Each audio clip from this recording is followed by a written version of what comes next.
We are talking about the Kibra Primary School, which was opened in 1953, and it was constructed through the benevolent fund of the former Sudanese soldiers. When the school was started, almost 100% of the students were from the Nubian community. But as time went by, the percentage reduced. And thousands of former Sudanese soldier students must have gone through the school. During that period, there were very few schools in this region. And students used to come from as far as Dagoretti, Riruta, and all the neighboring areas to attend school here. The school was up to standard 6, and during those days, we used to have the common entrance, standard 4, which would qualify people to go to other schools outside. But those who didn't pass the common entrance exam would go up to standard 6, and that was the end of it.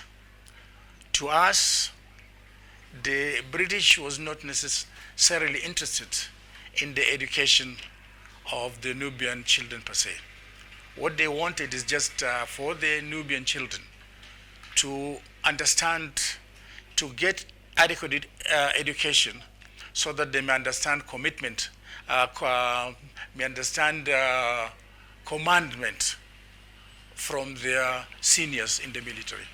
Because as far as the British was concerned, the Nubians' work purpose here was only to serve the British, to work for them, to fight their wars, and to protect them. There was nothing else for the Nubian community, even after being forcefully translocated from the Sudan to pave way for the British colonialists to amass wealth in Africa. The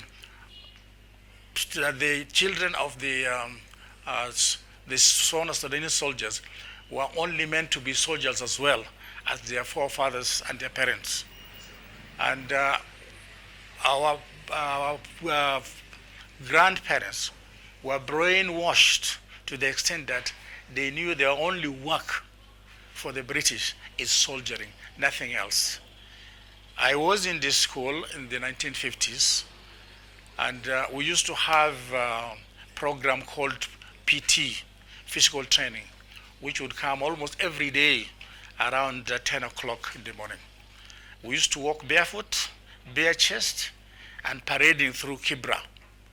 And our grandfathers would be very happy about that because they know soldiers incoming are there. And for the British particularly, if a Nubian woman was pregnant, the pregnancy would be monitored until conclusion. And when a boy child was born, there will be celebration. Even they would toast champagne at Buckingham Palace, meaning that the work of the Nubians in East Africa was only to serve the British and nothing else. Whereas in other areas, like in Kiambu, Kikuyu, Kisumu, there were secondary schools. In Kibra, there was no secondary school. The school was only up to standard 6, and it's only recently, by the effort of our late MP, Ken Okoth, that a secondary school was built purposely to serve the Nubian community. Yeah, I was a student in Kibra Primary School from 1968 to 1974 when I did my CPE. It was, the environment was really good, yeah, because education was actually very cheap at that time. School fees, I would tell you, per term was 20 shillings. The school fund was 2 shillings per term. We used to get all the textbooks and exercise books and everything.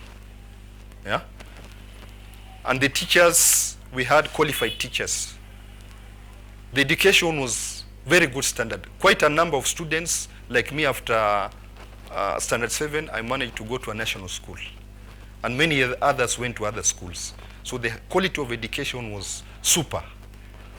The first headmaster of the school, the late Abed Kafe, was a Nubian, and then subsequently the other Nubian who managed to become a headmaster was Ibrahim Osman Ambar.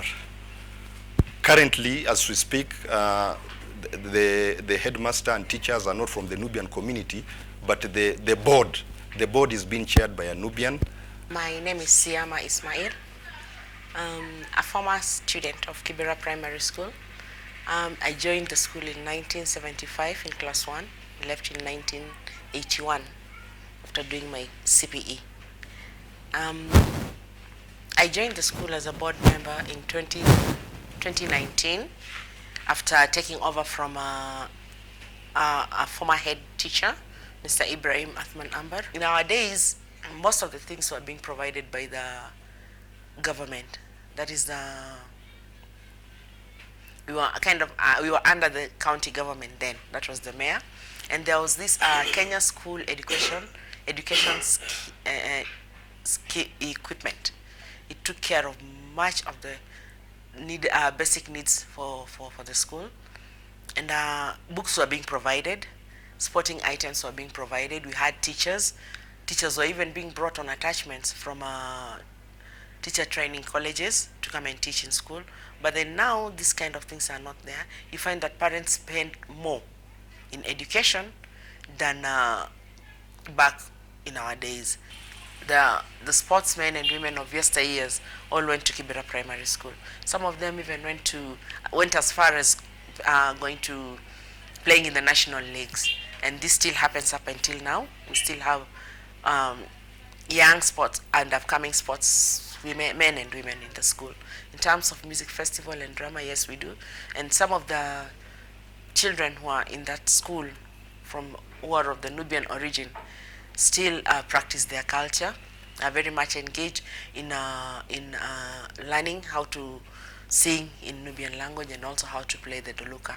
Apart from the school that was built by the British actually granted the Nubian ex-soldiers shamba passes on land within Kibra that of 4,197,000 acres, 0.9. They issued shamba passes. This land stretches from Ngong Road to Langata Road, Mbagathi Road, up to the War Memorial Cemetery, and parts of even Bomas of Kenya and the showground constitute part of the Nubian land that was given to them by the British. This is by the colonial British government. This land was gazetted as Nubian land, and it is on record. And this land was also acknowledged in the Carter Commission that this is Nubian land. Unfortunately, after independence, the new governments that took over hived off the land into pieces, and the Nubians currently own only 288 acres that was issued by our retired president, Uhuru Muigai Kenyatta. So there's still over 3,000 acres, which the Nubians are still demanding. The other legacy that the British left with us, which is even in the Kenya Army now, some of the words being used like Afande. Afande is a legacy of Afande is a Nubian word.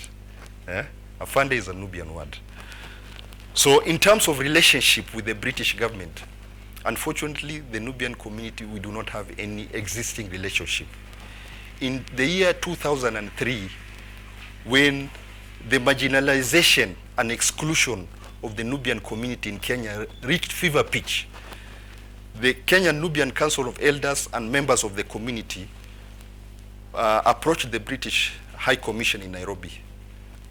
To our dismay, the High Commission said that the Nubians are not their responsibility anymore. They washed their hands. They said now the Nubians are subjects of Kenya, and that the government of Kenya is responsible for the welfare of the Nubians. The Nubians went to court locally, were unable to get any assistance. They went to the African Peoples and Human Rights Court, which gave a favorable ruling to recognize the citizenship rights of the Nubians, the land rights of the Nubians. But unfortunately, as we speak now, the Kenya government is yet to implement the ruling. So our feeling is that the British government abandoned us. Historically, we will not be here if it were not because of them. They have taken care of other communities whom they brought here, like the Asians. The Asians are still getting pension up to now. Those who came to build the railway, they are still getting pension up to now in respect of their forefathers. The Nubian soldiers who came here all the way from southern Egypt, Chad, and Sudan, initially, the information we were given by our great-grandfathers is that they were being paid some small allowance. But this stopped after but this was later withdrawn. So there was a different arrangement for the Nubians vis-a-vis the other subjects such as the Asians. So as now we are in this period now of mourning, we would like to remind the British government about the plight of the Nubians who are here. They have a responsibility, a moral responsibility. Even if they claim not to have a legal one, they have a moral responsibility. Why not for them? We will not be here. Yeah? And as minority and marginalized, our situation is getting worse and worse and worse. As you are all aware, in this country, when you are minority and marginalized, nobody listens to you. And we are really in a bad situation. The British government have to rethink their position. They have to do